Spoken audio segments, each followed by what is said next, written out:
আলু পটলের তরকারি, পটল পোস্ত, পটল ভাজা, এগুলো তো সব হলো। এবার আজকে যে রেসিপিটা নিয়ে এসেছি সেটা করব পটলের দোলমা। পটলগুলো এইভাবে চেঁচে নিয়ে ভেতর থেকে শাঁস এবং বীজ বের করে নিতে হবে। এইভাবে করে ছোট্ট একটা মুখ রেখে ভালো করে চাকু অথবা চামচের পেছন দিকটা দিয়ে এইভাবে পরিষ্কার করে এইখানে পটলের বীজ এবং পটলের শাঁসগুলো বের করে নিতে হবে। এবার একটা মিক্সিং জারের মধ্যে আমি কিছুটা কাঁচা লঙ্কা, কিছুটা নারকেল আর ওই যে পটলের ভেতরের শাঁসগুলো দিয়ে দেব।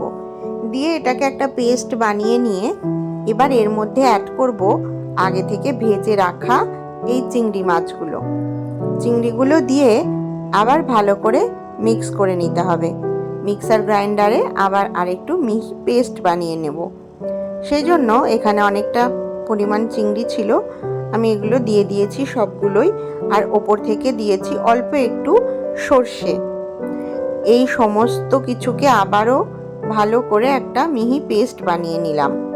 এবার কড়াই একটা গরম বসিয়ে তাতে কিছুটা তেল দিয়ে কালো জিরে সম্বারা দিয়েছি।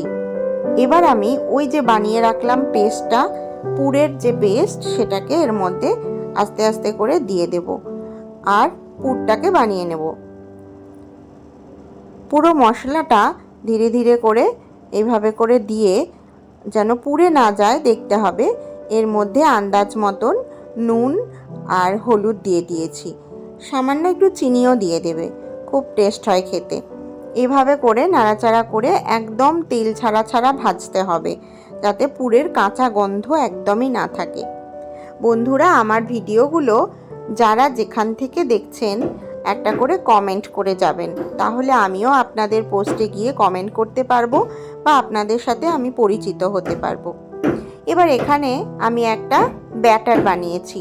বেসন দিয়ে তার মধ্যে সামান্য নুন, লঙ্কার গুঁড়ো, কালো জিরে আর একটু হলুদ দিয়ে এইরকম একটা পেস্ট বানিয়ে পটলগুলোর মুখগুলোতে দিয়ে দিচ্ছি এবং গায়ের মধ্যেও অল্প অল্প করে মাখিয়ে দিচ্ছি, যাতে এটা যখন ভাজবো তখন যেন খুব টেস্ট লাগে খেতে, একটু মুচমুচে ভাব আসে। আবারও কড়াইতে তেল গরম করতে দিয়ে দিয়েছি আর পটলগুলো ধীরে ধীরে করে ছেড়ে দিচ্ছি। পটলের পুরগুলো আস্তে আস্তে করে ভরে দিতে হবে, সাবধানে ভরতে হবে যেন পটলটা ভেঙে না যায়। আর পুরটা ঠান্ডা করার পরেই কিন্তু পটলের মধ্যে ভরতে হবে। এখানে আমি একদম চেপে চেপে ভরিনি, কিছুটা একটু অংশ ফাঁকা রেখেছি, কারণ পটল ভাজার সময় পটলটা কিন্তু অনেকটা চুপসে যায়, তো সেই কারণে পুরগুলো বাইরে বেরিয়ে আসলে ভালো লাগবে না। তো দেখো, এইভাবে করে গ্যাসের ফ্লেমটা কমিয়ে দিয়ে আমি ভেজে নিয়েছি। আবারও কিন্তু আরও কিছুটা পটল ছিল, সেগুলো সাইড দিয়ে দিয়ে দিয়েছি। ব্যাস, এইভাবে একদম লাল লাল করে মুচমুচে করে ভেজে নিয়ে গরম ভাতের সাথে পরিবেশন করলে খুব সুন্দর হয় খেতে। তোমরাও করে দেখবে এবং আমাকে অবশ্যই কমেন্ট করে জানাবে কেমন লাগলো।